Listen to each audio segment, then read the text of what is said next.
Alô, amigos, bem-vindos ao Gente que Fala, ao vivo, de meio-dia a 1 pela Rádio Trianon, AM 740 São Paulo, Rádio Universal, AM 810 Santos, AltV, www.altv.com.br, com reapresentação 6 horas da tarde. Estamos também na TV Guarulhos, canal 20 UHF, canal 3 da NET, em Guarulhos, 11h30 da noite. Visite nosso blog, conheça nossos colunistas e colaboradores, gentequefala.com.br, nossa fanpage, Facebook/programa Gente que Fala. Você pode participar pelo chat no site da AltV, WhatsApp 974012235 e um telefone à sua disposição é São Paulo 11 5052 6622. Participando desta edição de Gente que Fala, deputado José Luiz Pena. Pena, prazer tê-lo aqui. Prazer muito grande estar aqui com você e dizer aos amigos ouvintes que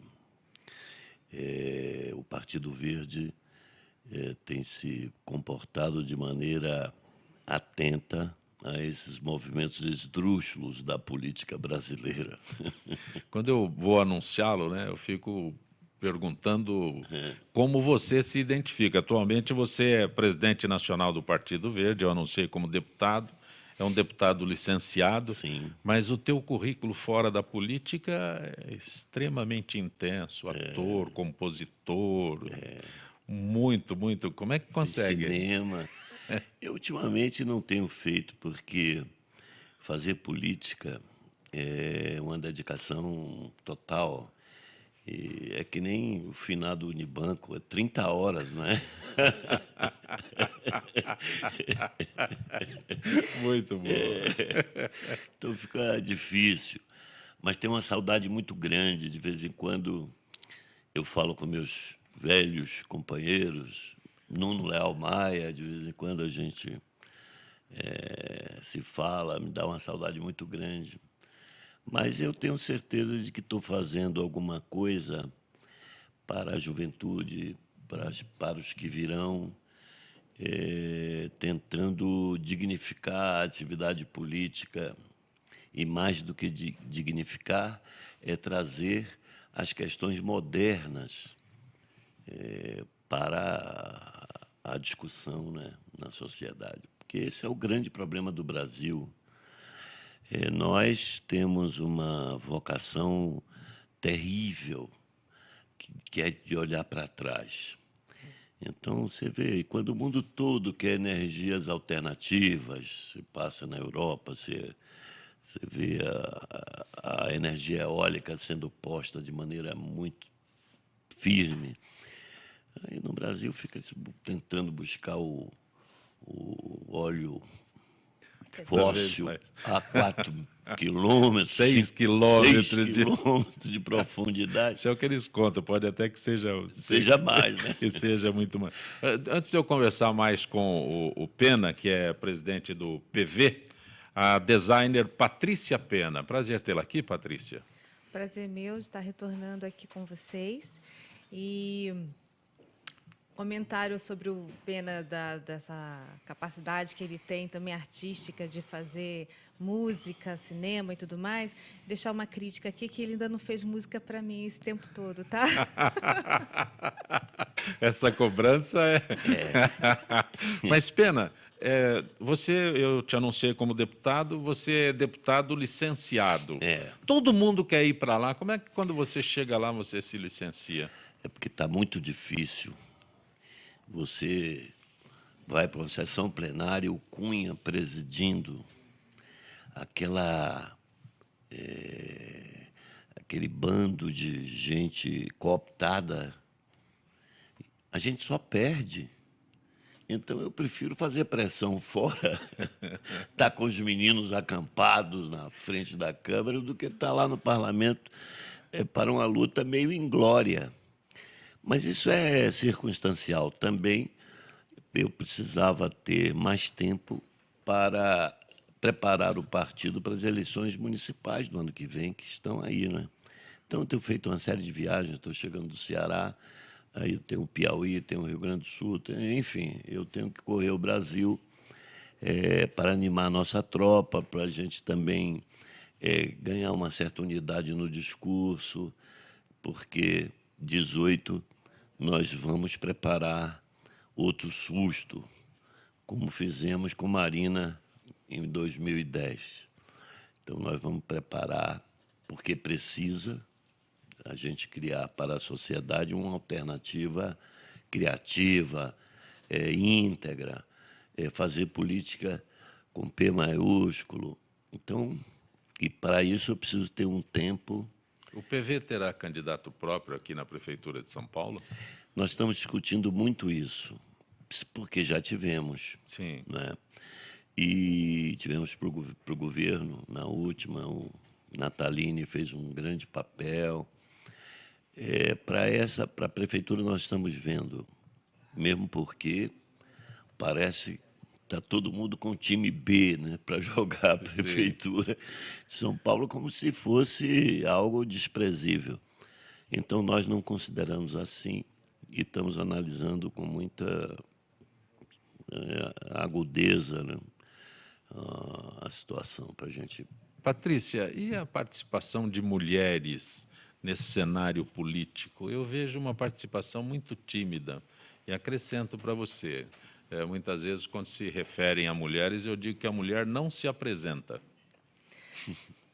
Ainda é muito tímida. A gente tem 10% de mulheres que são parlamentares e também estão em alguns cargos de executivo, mas a gente tenta encontrar mecanismos para mudar isso, né? Então, houve trabalhos em cima de cotas e que, na verdade, se conseguiu 10%, que a gente considera até que é só mesmo para simbolizar, né? Porque isso já é um percentual que já existe de mulheres eleitas na política, né? Então, assim, mas existem um monte de trabalho sendo feito por algumas instituições, como a Libra, que é a Liga das Mulheres Eleitoras do Brasil, que trabalha mulheres que estão inseridas em vários partidos políticos, tentando trazer formação política para elas, educação política, incentivando as mulheres a entrar mais na política. A gente está tentando encontrar uma forma de encantar as mulheres, saber como fazer com que as mulheres estejam mais presentes nas discussões da sociedade. É ainda difícil, porque as mulheres ainda têm, às vezes, carga, né, dupla jornada, às vezes até tem mais que isso, mas a gente está tentando construir um caminho interessante. Deputado, antes que eu converse com o deputado Pena, agora sim, Pinheiro Pedro, advogado Pinheiro Pedro. Como é que você está, Zé Cofé? Prazer tê-lo aqui. Bom? Prazer estar aqui de novo. Né? E tendo gente que fala agora aí, dividindo a mesa com o Pena, realmente, companheiro de 30 anos de lutas ambientais. Ele diz exatamente o assunto vai ser isso. bom. Olha, o assunto que, lamentavelmente, é manchete no mundo todo é sobre os atentados em Paris, né? E agora a manifestação de outros países, mas já se fala em represália, retaliação, 150 operações policiais antiterrorismo e novos ataques a redutos do Estado Islâmico. Deputado Pena, Patrícia Pena, Pinheiro Pedro, esse atentado, são 120 mortos oficiais, 140 mortos oficiais, os números são bastante divergentes. O que é certo é que mais de uma centena de pessoas foram mortas nesse terrível atentado em diferentes locais. Bom, eu acho que nós estamos vivendo já um processo que já não é de hoje. Há 2 anos atrás eu já tinha escrito um texto sobre essa questão, sobre o combate à barbárie. Nós estamos hoje vivendo o que a gente chama de 4ª geração dos conflitos da era moderna, né? Em termos bélicos, seria o que eles chamam de 4GW, ou seja, a 4ª geração da guerra. Então, a característica principal desse tipo de conflito é a assimetria. É assimétrico. Os interesses são difusos em causa. Há aí um problema grave, que é a determinação, né, do radicalismo islâmico, em especial o sunita, em especial o wahabista, né, em especial o ortodoxo wahabista, né, o jihadista, que declarou guerra ao Ocidente. E não é de hoje. Quando a gente fala em 129 mortos em Paris, nós estamos deixando de lado as centenas de milhares de mortos massacrados nessa batalha a partir do Oriente Médio. E essa evolução, obviamente, só vai poder desembocar hoje numa guerra nos limites tradicionais, mas numa guerra muito similar àquela que nós travamos na Segunda Guerra Mundial, que foi contra a ideologia nazista. Esta ideologia que hoje está sendo combatida, ela é tão ou mais nociva do que a ideologia nazista. Ela é sexista, ela determina que a mulher é fruto do mal e deve ser exterminada. É o que está escrito lá. Só não exterminam porque a mulher tem que ser utilizada como meio de reprodução. Só por isso. Ela é racista, racialista ao extremo, genocida, etno-religiosa, genocida em termos religiosos, genocida em termos ocidentais. Ela é contra o pluralismo, contra a cultura, contra a educação. Ou seja, se nós não exterminarmos esse movimento, ele irá crescer e nos exterminar. É a barbárie. Pois não. Aproveitando, quanto de tudo isso que é dito por conta da questão religiosa, o quanto realmente faz parte da questão econômica e do petróleo? O petróleo e a questão econômica estão no fundo disso, porque nós aprendemos que as razões econômicas elas são determinantes. Mas, no caso específico, aí, há uma razão econômica determinante acima do petróleo. Por trás disso, existe toda uma linhagem de sheiks, de príncipes, de reis, de monarcas, de chefes do tráfico de drogas, em especial da heroína, cujo PIB é 5 vezes maior do que o da cocaína e transita pelo Oriente, né, e que está por trás desse discurso. Então, não é um problema de nós usarmos o vitimismo, né, que o Ocidente sempre usa, geralmente contra ele próprio, né, para poder justificar a barbárie muçulmana. Professor Calegari, atentados em Paris aterrorizando o mundo todo. É uma expressão dessas iniquidades, né, que acontecem pelo mundo, e, sobretudo, a enorme disparidade de condições de vida, de trabalho, de perspectivas, e no caso específico do Oriente Médio, como nós sabemos bem, e especificamente no caso da Síria, Iraque, Líbia e outros países, que foram simplesmente esfacelados, né? E na falta de qualquer perspectiva e na destruição também de qualquer tipo de sistema de ordem social, floresce, né, essas disputas que têm enfim, origens antiquíssimas, né, que são de raiz religiosa, mas também de natureza econômica e cultural e sob todos os aspectos. Agora, além do combate, né, que eu estava acabando de te ouvir, ele precisa ser dado mesmo, porque se trata realmente de uma barbárie e que não tem fronteiras, pode nos alcançar a qualquer momento, mas, quem sabe, isso pode mobilizar as nações poderosas do planeta a deixarem de investir no complexo industrial militar, porque eu tenho certeza que nesse final de semana os grandes empresários do complexo industrial militar, sobretudo norte-americano, deviam estar abrindo seus mais caros vinhos por conta do que aconteceu na França, porque certamente isso vai representar mais investimento em armas, mais investimento em destruição, mais investimento na radicalização da pobreza, que é o que movimenta esse aparato industrial militar, que infelizmente movimenta o mundo há muito tempo. Não é só isso, mas essas forças são hoje forças que poderiam ser alteradas. Se uma parte daquilo que se gasta em armas, em bombas, pudesse ser gasto, né, na base social, educacional, enfim, dessas populações, eu tenho a impressão que esses grupos terroristas não vicejariam como acontece hoje. Calegari, Pinheiro, Pedro. Da ignorância. Vivem da ignorância. Você citou um aspecto, o Pinheiro Pedro também citou, com relação à religião e cultura. Mas aqui está muito próximo, muito nessa região do mundo, no islamismo, não dá para diferenciar o que é uma cultura e o que é religião. A cultura e a religião, como nós não temos esta noção aqui no Brasil, vamos colocar Estamos pelo Brasil. começando a ter. Não, mas essa cultura de até onde é religião, até onde é cultura. Mas é importante a gente ver, não podemos confundir. Cultura árabe, Sim. ela é milenar, ela é mais antiga do que a cultura muçulmana. Né? Hoje, o movimento islamita, hoje, e as suas facções, todas elas, né? e obviamente, tendências religiosas, né? E as mais radicais são as que preocupam, né? Ela se espalha sobre árabes, sobre persas, sobre paquistaneses, ou seja, são vários tipos. Aliás, na Ásia toda, né? Na África. Então, não é um problema hoje relacionado a culturas nacionais e a povos. É, na verdade, uma vertente que a gente podia chamar de teocrática, ou seja, é a eliminação do Estado laico e das suas variações e a substituição por califados, né, onde o chefe religioso, subjetivamente iluminado por Alá, pode decidir o que fazer ou não com a sua vida. Pena. Na verdade, nós precisamos empreender uma grande luta aqui e em toda parte contra a intolerância, objetivando a construção de uma comunidade planetária.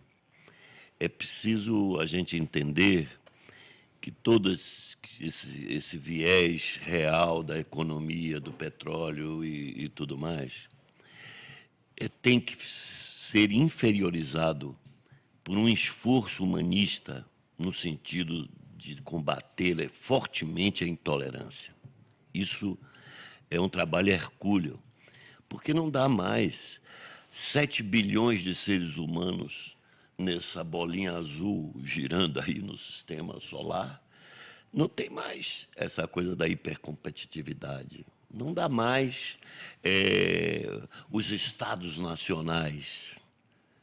Não confundir com patriotismo, mas o nacionalismo ficou indevido. Mas quando você diz comunidade Planetária, mas não seria esse o raciocínio deles também? Mas eles os também radicais, mas eles querem a planetária deles. Mas eles têm pretensões hegemônicas. Contra isso que todo mundo tem que se unir e lutar. A construção da paz Mas é uma guerra terrível. E de médio, longuíssimo prazo. Mas eu espero que a gente esteja preparado para isso. Agora, aqui nesse momento, eu quero saudar aqui o meu querido amigo Pinheiro Pedro com uma afirmação, porque antigamente era muito comum dizer que pai de santo e comunista tinha vida longa. Eu, quando vejo Pinheiro Pedro e a mim próprio, eu estou achando que os comunistas foram substituídos pelos ambientalistas e saldo a longevidade. É verdade. É verdade. E também rever o Sobreviventes César, ambientalistas, na verdade, né? que começamos uma relação em Pederneiras, através de Betânia e tudo mais. Pederneiras? Vem lá do Rio Grande do Norte para Pederneiras aqui. Eu sou um cidadão do mundo. A minha luta pela paz exige que eu esteja em vários lugares. Mas em Pederneiras nós tivemos a primeira administração do Partido Verde, que já desapareceu, infelizmente, o Giacomo Bertolini, que era um grande brasileiro, uma pessoa do povo, com uma firmeza. Ele ganhou a prefeitura e fez uma faixa na porta. Alto, que deu processo. Se não roubar, o dinheiro aparece. Por que Lembra disso, Pederneiras, né? delegado? Muito bem. Por que Pederneiras?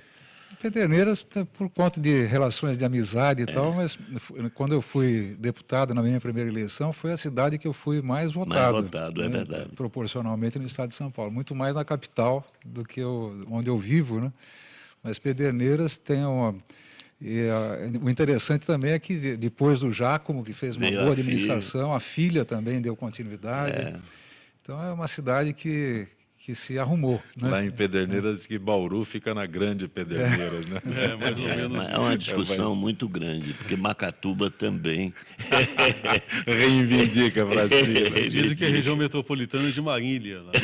Não, Marília está na região metropolitana de Garça. Pinheiro Pedro, Calegari, Pena, Patrícia Pena, Mariana, o que aconteceu em Minas Gerais, este desastre, né, diz que ainda pode aumentar com problemas na barragem de Germano, é isso? O que pode acontecer, Pena? Parece que Pinheiro, tem ainda, né? Patrícia. Tem algumas coisas que podem estourar ainda ali. A água, não sei, nem se fala porque está totalmente contaminada. Qualquer análise agora, os técnicos estão dizendo que qualquer análise ainda é muito cedo para avaliar, mas o governador Valadares já está sem água. Aparentemente, a bacia entrou em estado de coma e tende a falecer. Né? Houve uma perda assim, praticamente irreversível da região. Eu já participei de resolução de conflitos similares a rompimento da barragem de Cataguases, há uns anos atrás. Eu fui advogado do caso, conseguimos fazer um termo de ajustamento de conduta em 30 dias, emergencial. Até então, era o maior desastre ambiental ocorrido em Minas. Né? Foi superado por esse agora, com mortes, né? Com mortes de seres humanos. Né? O outro só tinham ido os animais, felizmente. Agora, o que nós estamos vendo hoje é o fruto, é o epílogo grave de uma novela que já se arrasta há muitos anos. Minas tem um problema gravíssimo de manutenção das suas barragens, de vários sentidos, aliás, por isso que se chama Estado das Minas Gerais.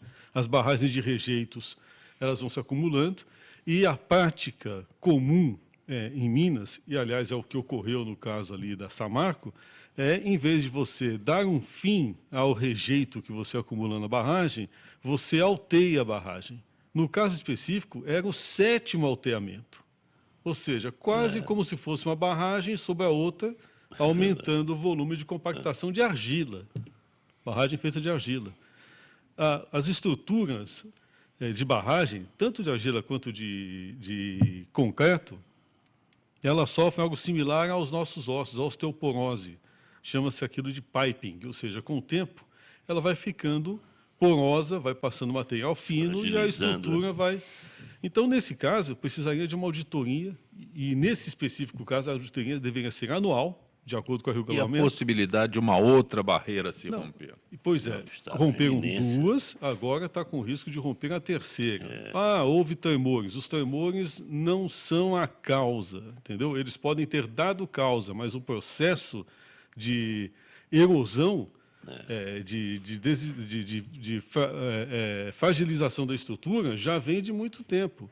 O que eu acho que a pergunta de ouro que não fizeram até agora é quem deu o atestado ou o último atestado, né, de estabilidade dessa barragem, e em que meios, por que meios e em que condições esse atestado foi emitido. Calegari. Bom, eu vejo também que são grandes empresas, né? Inclusive, nesse caso da Samarco, tem até capital internacional, que, se não me engano, belga, não tenho muita certeza. Mas Australiano. E brasileiro. Né? São grandes empresas, inclusive a Vale, né, que é uma das proprietárias, e que tem todas as condições para garantir segurança na operação, em todos os sentidos. Não é uma pequena empresa, não é gente ignorante, né? São empresas altamente qualificadas, com técnicos que operam em todas as partes do mundo. Então, é realmente surpreendente, no pior sentido da palavra, o fato desses acidentes que quase que não são acidentes, né? Porque, como você acabou de dizer, são coisas previsíveis. E podem ser, de fato, arrumadas. Eu acho que essa exigência que deve se fazer não é apenas a aplicação de multa, né, que tem um simbolismo. O governo aplica uma multa de 200 e tantos milhões. Nada. Tem que exigir imediatamente um conjunto de operações de larga escala, né, que essas empresas têm condições de fazer para garantir a segurança. Olha, já fizeram até um pouquinho, só para poder claro. até te dar mais elementos que eu quero te ouvir. Né?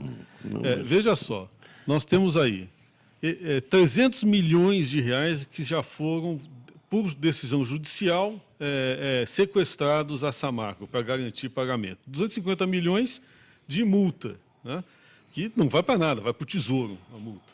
Não vai resolver nada. Aumentar a multa é uma piada pronta.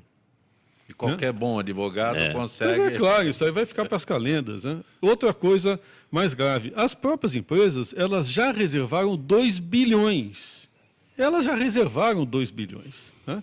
Agora, despejaram sobre a bacia 62 milhões de metros cúbicos de rejeito de minério de ferro com todos os elementos necessários. Faça as contas de quanto custaria para tratar esses rejeitos e você vai verificar que o despejo saiu no custo-benefício. A multa é mais barata que o tratamento. Eu concordo completamente com a intervenção dos meus amigos aí, mas quero dizer que o poeta Carlos Drummond de Andrade, lá atrás, escreveu o seguinte: o rio é doce, a vale amarga. Ai, antes fosse mais leve a carga. Entre estatais e multinacionais, quantos ais? A dívida interna, a dívida externa, a dívida eterna. Quantas toneladas exportamos de ferro? Quantas lágrimas disfarçamos sem berro? Carlos Drummond de Andrade, lá nos anos 80. Profético. Profético. Eu Então, só concluindo, Paty, a sociedade brasileira precisa tomar pé, porque os empreendimentos no Brasil são de uma irresponsabilidade total. Eu vi na Bahia ainda o governador da época receber uma empresa que contaminava o mar e dizia: não, nós aqui ainda temos muito o que contaminar. Que absurdo. É assim, Lamentavelmente. lamentável. Daí é que a gente discute, né? Porque tudo passa pela consciência política. É saber votar, saber escolher o seu candidato, porque isso tudo também está influenciado pela... Quantos parlamentares ali não recebem, de alguma forma, para poder beneficiar leis que vão ajudar a mineradora? Então, isso está sendo investigado também. Hoje estava na Folha de São Paulo essa investigação, porque muitos receberam. Então, vamos começar a aprender a votar, Pois é, a escolher. mas porque você sabe que é mais do que isso, que é o mais grave, assim, a falta que a gente observa de cumprimento das diretrizes próprias corporativas. Ou seja, não tinha um plano de contingência, não tinha um plano de emergência, não tinha um plano de gestão de risco. Não havia, a última auditoria tinha sido feita há 2 anos, quando ela deveria ser anual.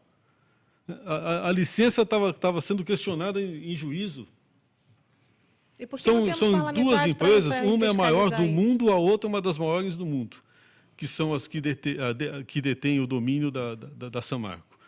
Nenhuma delas, né, eu gostaria muito de ver como é que é o relatório que elas apresentam anualmente para os acionistas e que também é repercutido nos Estados Unidos da América, onde tem uma lei chamada Sarbanes-Oxley, que determina que haja gestão de risco ambiental e sustentabilidade. Senão, as empresas não negociam suas ações no mercado. Isso aí, portanto, tem efeitos que as autoridades brasileiras ainda, pelo visto, não entenderam. O despreparo da gestão ambiental do governo federal É uma coisa terrível. foi absurdo. E dos 2 estados envolvidos também. Melhor o do governador do Espírito Santo, que começou a tratar antes da lama chegar, o Hartung, porque o Minas Gerais surpreendeu negativamente. Quer dizer, então nós temos aí, isso aí teria que já estar sendo feito. Eu tive uma conversa até com o Adams, sexta-feira à noite, que é o advogado-geral da União. Falei, não é possível, cadê a Advocacia-Geral da União? Tinha que ser a primeira a adotar as providências, vai ficar esperando o Ministério Público tomar a providência? Por quê? Eu preciso ir para o intervalo comercial, só um registro oportuno.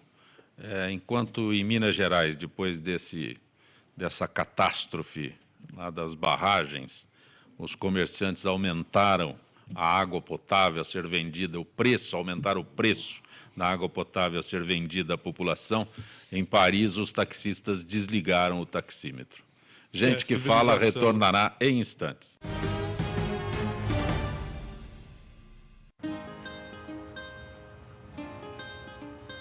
Todas as espécies da Mata Atlântica dependem da água para sobreviver. Infelizmente, nem todo rio está para peixe. A qualidade da maioria dos rios nunca foi tão ruim.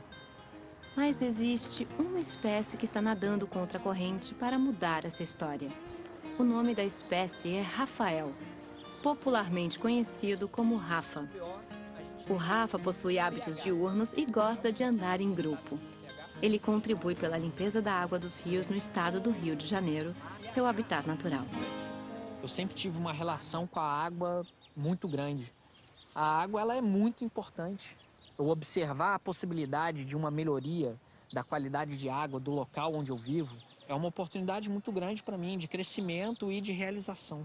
O projeto Observando os Rios é um programa que ele busca voluntários para analisar um ponto de um determinado curso de água e, a partir daí, fomentar um banco de dados virtual de acesso ao público. Só de você fazer qualquer tipo de sensibilização com um indivíduo, você já deixou um legado. Aquela pessoa, ela é um potencial educador, a gente já ganhou com isso. O Rafa é uma espécie fundamental na proteção dos rios da Mata Atlântica. E você, está no mesmo barco? A sua espécie já está catalogada? Acesse gpsmataatlântica.org.br e conte o que você faz pela Mata Atlântica.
Você está acompanhando Gente que Fala pela Rádio Trianon, AM 740 São Paulo, Rádio Universal, AM 810 Santos, AltV, www.altv.com.br, com reapresentação 6 horas da tarde, TV Guarulhos, canal 20 UHF, canal 3 da NET em Guarulhos, 11h30 da noite. Acesse nosso blog, conheça nossos colunistas e colaboradores, gentequefala.com.br, nossa fanpage Facebook /programa Gente que Fala.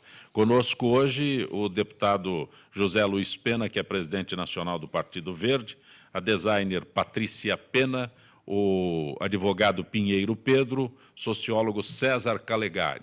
Calegari, essa redução do número de escolas de parte do governo do Estado, o problema maior aqui na capital é na escola Fernão Dias Pais, é Pinheiros ali, não é? Pinheiros. Qual é a finalidade disso? É verdade que esses espaços serão ocupados por outras atividades, tem uma destinação diferente?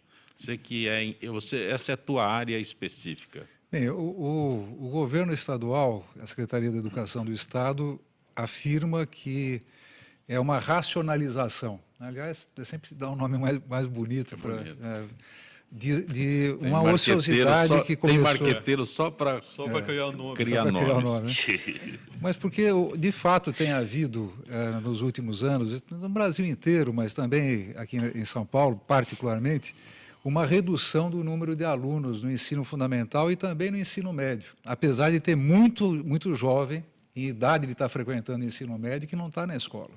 Não está estudando em lugar nenhum. Então, mas vai para a escola particular ou não vai para lugar nenhum? Para lugar nenhum. Para de estudar. Porque o chamado nem, né? Nem estuda e nem trabalha. Então, essa é um problema muito sério e esse problema ele se evidencia em São Paulo. Mas, enfim, houve uma redução de quase 2 milhões de alunos, de matrículas, né, no ensino fundamental e no ensino médio nos últimos anos.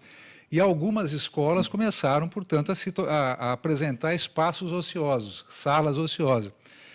Isso era previsível, né? Todos nós que estudamos, acompanhamos a área da educação, nós vimos isso como uma boa notícia, porque no momento em que começassem a ser liberados espaços, seria a grande oportunidade de se implantar a educação integral, começando com a educação em tempo integral e depois a educação integral mesmo, né? Com um projeto educacional mais articulado. A minha decepção é que, ao invés de aproveitar essa oportunidade única, né, de surgimento de espaços que não havia, eu lembro que quando eu comecei a trabalhar na área da educação, ainda na época do governo Montoro, nós tínhamos aqui na região metropolitana de São Paulo inúmeras escolas que funcionavam com 5 turnos por dia. Quer dizer, nem esfriava a cadeira do estudante que já chegava outro. Era um turno de 2 horas, era uma piada. Quer dizer, aqui não era educação. Mas isso acabou. Escolas foram construídas e mais. A população também, por conta da redução da taxa de fecundidade e natalidade, também tem diminuído. Isso é uma boa notícia. Permite que mais recursos possam ser utilizados melhor. Agora, o grande problema aí, eu vejo o seguinte, quer dizer, às vezes, mesmo com intenções boas, os governos não conseguem enxergar que se trata de seres humanos num território que é um território muito conflituoso. Às vezes você tirar jovens, né, de uma escola e colocar numa outra a 100 metros ou 200 metros, significa colocar aqueles jovens num outro território, às vezes dominado por uma gangue, né, que é inimiga, atos de violência. Então, essas coisas são muito complicadas. E mais, escolas, né, como essa de Pinheiros são escolas tradicionalíssimas. Né? Algumas escolas que estão sendo fechadas são símbolos das cidades. Não é só símbolo da educação, símbolo da cidade. E, portanto, isso tem que ser considerado também. Né? A escola, principalmente as mais antigas, são verdadeiros templos. Por ali passaram os avós, os bisavós, enfim.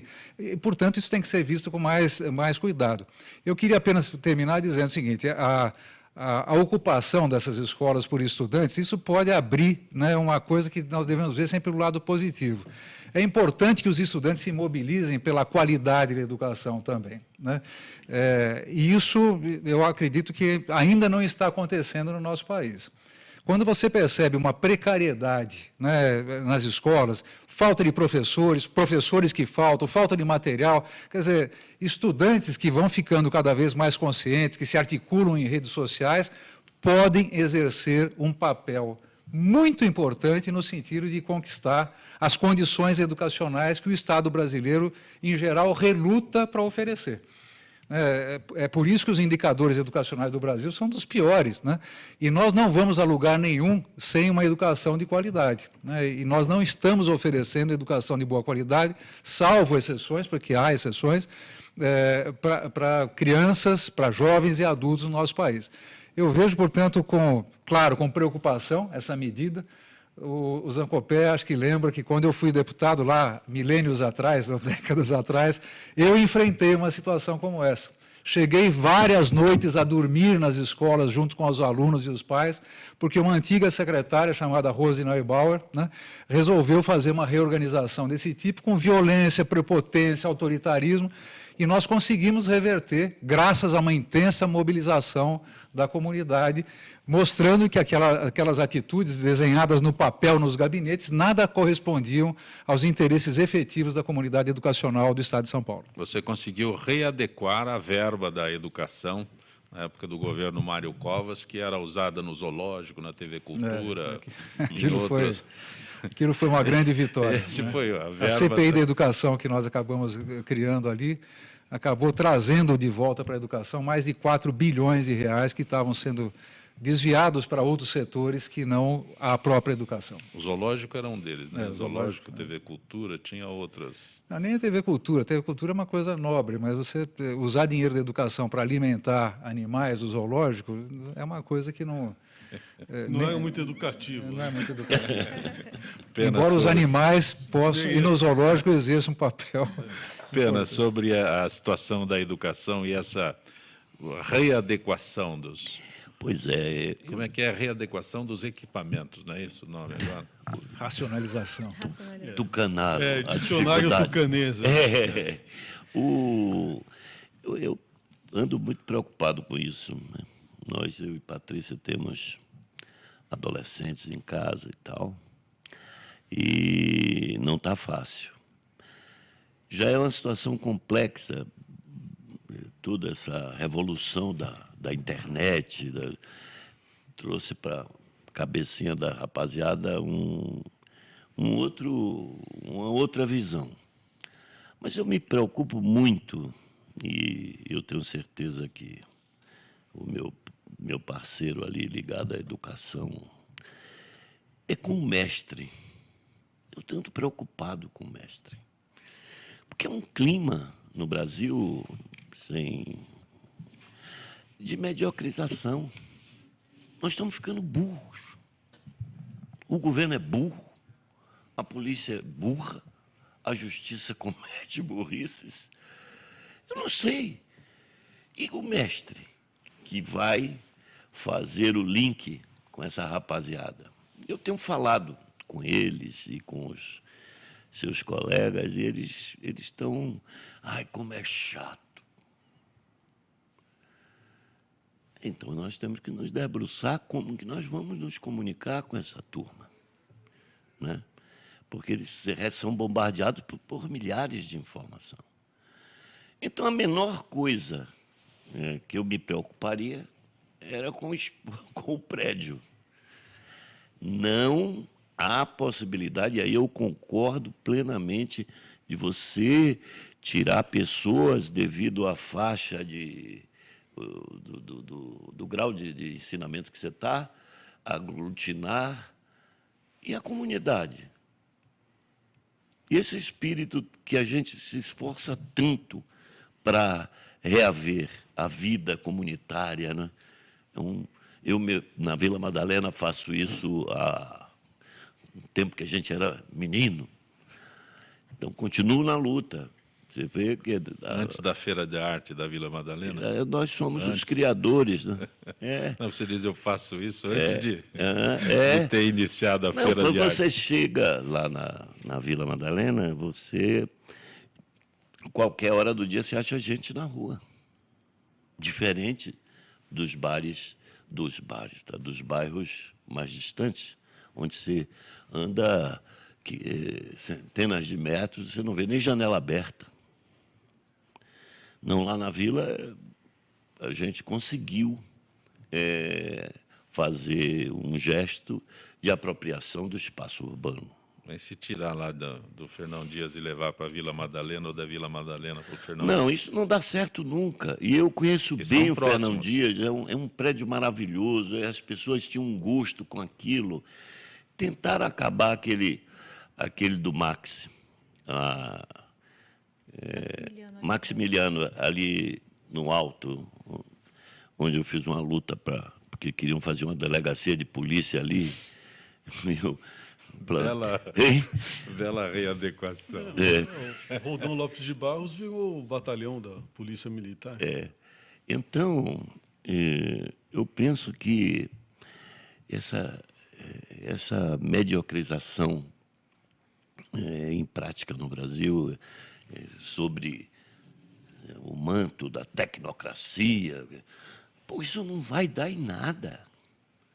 Nós tivemos exemplos aqui de educadores que se preocuparam justamente em tentar linkar o mundo real do nível de entendimento das crianças com o ensinamento. Mas acho que o mais grave é que no Brasil nós vivemos hoje a história da retirada da meritocracia. É uma coisa né? terrível. E a eliminação dos valores pelo valor do dinheiro. É bom quem ganha muito. Quem não ganha não é bom. Quando, na verdade, isso não quer dizer absolutamente nada. Os valores deviam ser outros. E o professor, ele é um elemento importante na cultura daquilo que é bom, dos valores humanos, do respeito ao conhecimento. Falta, por exemplo, se fala muito em estruturas, em lutas institucionais com professores, mas eu só vejo discussão de vantagens de categoria e não vejo uma iniciativa legislativa para um estatuto do professor que determine, por exemplo, o respeito ao professor na sala de aula. Você tem toda a razão. Estabeleça um código disciplinar. Você sabe que quando eu fui vereador... Estabeleça uma série de conquistas do professor, como o sabático, por exemplo, outras coisas. Não tem um marco legal no Brasil, uma atividade legislativa, e agora eu falo como deputado, uma atividade legislativa que valorize a figura cultural do professor na sociedade. É uma coisa dramática isso que você está dizendo, mas o seu amigo aqui de tantos anos, quanto vereador e quanto deputado federal, eu entrei em contato, por exemplo, com a síndrome de burnout, os professores readaptados. Direito a psicólogos. Porque é uma coisa enlouquecedora. Você dá aula e ser agredido, a resistência, alguns foram espancados. Porque não há um estatuto que proteja, inclusive em relação ao próprio Estado. Isso é o mais grave. E as entidades de classe são tão ideologizadas, vamos usar um termo exato, tão esquerdinhas. E o grande problema da sociopatia esquerdizoide é que o indivíduo ele não enxerga o valor humano na discussão pseudo-social-econômica que ele trava. Então, a figura do professor, a sua inclusão na sociedade, essas questões que você acabou de colocar, elas desapareceram nesse debate. Antes que eu faça uma pergunta específica para a Patrícia, Calegari, foi secretário municipal de Educação de São Paulo. Estava na Europa quando te comunicaram que não precisava voltar. Não, estava aqui já. Não precisa voltar. Ele tinha dado uma entrevista num programa nosso lá, pouco tempo antes disso.